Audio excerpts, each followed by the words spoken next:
मध्ये येत आहे, बाकी ती कुणातही नाही. आणि बाकी ओबीसी आणि मराठ्यांना बहुतांश या देशात काय झाले 10-11 वर्षामध्ये की काय बनले, जास्तीत जास्त लोक तर अंधभक्त बनले. स्पर्धा लागली आम्हाला की आम्हाला हिंदू म्हणून घ्यायची, म्हणजे जी मराठ्यांपेक्षाही ओबीसीमध्ये जास्त आहे. बरोबर. सध्या ज्या मंडलला विरोध ओबीसींच्या ज्यांनी केलाय त्यांच्यासोबत सगळे ओबीसी आज गेलेले आहेत. जवळपास 99% त्यांच्यासोबतच आहेत. आणि जे आपले दलित नेते आहेत सगळे हे बऱ्यापैकी तिकडेच गेलेले आहेत. नक्की. बाबासाहेब म्हणाले होते की या देशात अशिक्षितांचा प्रॉब्लेमच नाहीये. बरोबर. या देशात सुशिक्षितांचा पढे लिखो नाही. हा, म्हणजे इकडे येऊन पुरोगामी विचार मांडायचे, इथे बुद्ध सांगायचे, फुले शाहू आंबेडकरांची विचारधारा सांगायची, आणि घरी जाऊन मात्र आजही अनेक मोंज करायची. हो, आजही अनेक, म्हणजे हिंदू म्हणून किंवा बाकीच्या जातीतल्या म्हणून म्हणत नाही मी, आजही बौद्ध धर्मात असणारे अनेक लोकांच्या घरात देवारे आहेत. आजही सत्यनारायण आहेत, पूजा होत आहे, अनेक माझे मित्र आहेत. बरोबर आहे. आजही ते बाहेर पडलेलं नाही. ही बौद्धिक गुलामगिरी आपल्या देशात.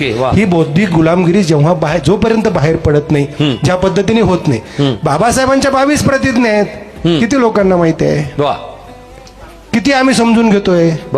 दुसरी गोष्ट अशी आहे, या देशात 2 कॉन्ट्रोवर्सी मला सातत्यानं दिसत आहेत. पहिली गोष्ट अशी आहे, जे हिंदू राष्ट्र हिंदू राष्ट्र हिंदू राष्ट्र म्हणून बोंबलतायत सगळे. हिंदूंचा पवित्र ग्रंथ कोणता? गीता. 4 वेद, 6 शास्त्र, 18 पुराण, यापैकी एक ओळही वाचलेली नसते. किंवा तुमच्या अलीकडचं RSSचं पंचम थॉट मध्ये काय हे काहीच माहित नसतं. सावरकरांनी 6 सोनेरी पानात काय लिहिलंय काहीच माहित नसतं. गडकरींनी संभाजीराजांचं काय केलंय काहीच माहित नसतं. चिटणीसाच्या बखरीत काय हे काहीच माहित नसतं. हिंदू राष्ट्र. बरोबर. दुसरीकडे दुर्दैवानं म्हणावं लागतं, हे मी दैववादी नाही पण दुर्दैव हा शब्द वापरावा लागतो या ठिकाणी. आपण जे संविधानाच्या जीवावर उड्या मारतो ना सगळे, यापैकी 1% लोकांनी संविधान वाचलेलं नसते. अतिशय वास्तविकता आणि सत्यता. 0.5% लोक, म्हणजे 2% लोकांनी स्पर्शही केलेला नसतो. संविधानात आपल्याला हक्क अधिकार काय दिलेत हे माहिती असते. मी आज नोकरी करतोय, सरांनी केली, मॅडमही करतायत, पण आम्ही ठामेठोकपणे संविधानाच्या जोरावर बोलू शकतोय, निर्भीडपणे बोलू शकतोय. ही ताकद संविधानानं दिली आज. खूप छान. हे आपल्याला सगळ्यांच्या लक्षात आलं पाहिजे. म्हणून जोपर्यंत आपल्या कृतीत येत नाही, मग मतदानाचा अधिकार असू द्या किंवा अजून सगळेच असे अधिकार असू द्या, जोपर्यंत आपण कृतीत आणणार नाही तोपर्यंत हे परिवर्तन घडणार नाही. अंधभक्तांची संख्या वाढत चालली. मी या पद्धतीचं स्टेटमेंट करेल की श्रीलंका, बांगलादेश, नेपाळ, आपला देश त्यापेक्षा आता वेगळा राहिलेला नाही. ही परिस्थिती आपल्या देशात येऊ शकते. आपण दूर नाहीत हे आपण समजून घेणं गरजेचं आहे. जर आपण आपलं संविधान वाचवलं नाही, लोकशाही वाचवली नाही, सजग झालो नाही, कृती केली नाही, सत्सद विवेक बुद्धी वापरली नाही, तर ही वेळ आपल्यावर येणार आहे. बाबासाहेबांनी आपल्यावर इतके मोठे उपकार करून ठेवले. बाबासाहेबांचं स्मरण, कारण एवढं सुंदर, एवढं चांगलं संविधान जगाच्या पाठीवर दुसरं तयार झालेलं नाही. क्या बात. गुरुवर्य सुरुवातीलाच म्हणाले की स्वातंत्र्य मिळाल्यानंतर 15 ते 20 वर्षात या देशाचे शक्ल झाले असते, पण संविधानाची ताकद इतकी प्रचंड आहे ना, हे कुणीच करू शकलं नाही. आज अमेरिका आपल्यापेक्षा किती वर्ष अगोदर स्वतंत्र झाली, अजून तिथे प्रमुख पदावर महिला बसू शकलेली नाही. आज आमच्या देशात आपण इंदिरा गांधी असतील किंवा आत्ताही राष्ट्रपती असतील, अनेक नावं घेता येतील, हा महिलांना अधिकार या संविधानानं दिलेला आहे. म्हणून आपलं संविधान जगात सर्वश्रेष्ठ आहे.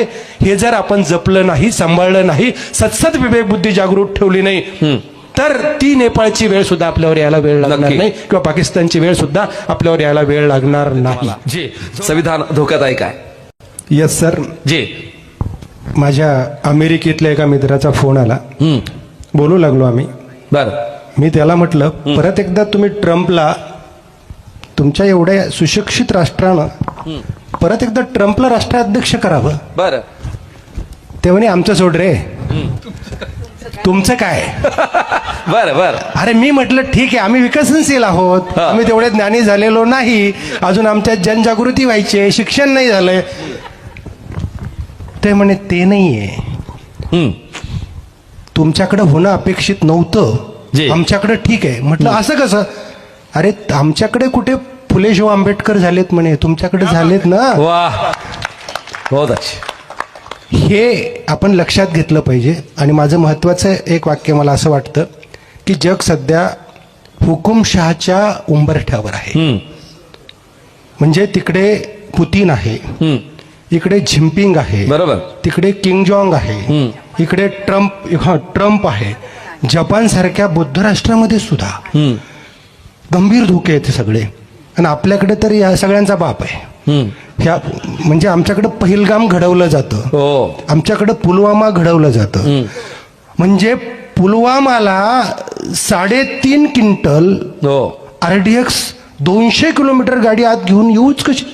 त्या काश्मीरमध्ये चौकात चौकात तुम्हाला नाकेबंदी आहे तुम्हाला तिकडे जाताना. आणि तरी तो 200 किलोमीटर आत घेऊन येतो आणि डायरेक्ट सैन्याच्या बसमध्ये घुसतो. पहलगाम मध्ये जे घडलंय, कुठे तुमचे आरोपी? कसलं युद्ध करत होते तुम्ही आणि काय केलं तुम्ही? ठीक आहे, आता दिल्लीत घडलं, कोण आहेत आरोपी? आणि घडल्यानंतर या देशाचे प्राईम मिनिस्टर भूतानला जातात त्या राजाचा सत्कार करायला वाढदिवसाला. म्हणजे हे गांभीर्यानं घेण्याचा विषय आहे सगळाच. आज PM केअर फंड म्हणजे प्राईम मिनिस्टर केअर फंड एक अस्तित्वात असताना त्याला पॅरलल PM केअर फंड म्हणजे प्रायव्हेट केअर फंड. अच्छा.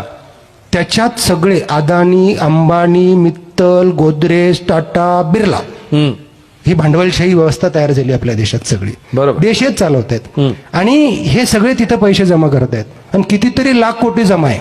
अच्छा. कदाचित म्हणजे सगळे जुमले करूनही जर भाजप हारलं, आता जुमलेच चालू आहेत EVM पासून मतदार याद्यांपर्यंत, ते काही वेगळं सांगण्याची गरज नाही, ते स्पष्टच होत आहे. त्याची उत्तरं कोणी द्यायला तयार नाही. 2002ला सगळ्या विकसित राष्ट्रांनी EVM बंद करून टाकल्यात. आमच्याकडे तिथून पुढे सुरू झालेत खऱ्या अर्थानं. म्हणजे त्या तिकड्या सगळ्या टाकलेल्या इकडे आणलेल्या आहेत आणि ते कसं काय चाललंय त्याच्यात हे सगळं चालू आहे. म्हणजे या मोबाईलमधून जर 500 किलोमीटर काही करता येतं तर EVM मध्ये काही पण करता येतं. हे आपण लक्षात घेतलं पाहिजे. हे सगळं जर समजा जुमला त्यांचा नाहीच जमला तर इतके पैसे आणि इतकी यंत्रणा रेडी ठेवणार आहेत पर्यायी की तुम्हाला इथे काहीच नाही करता येणार आहे.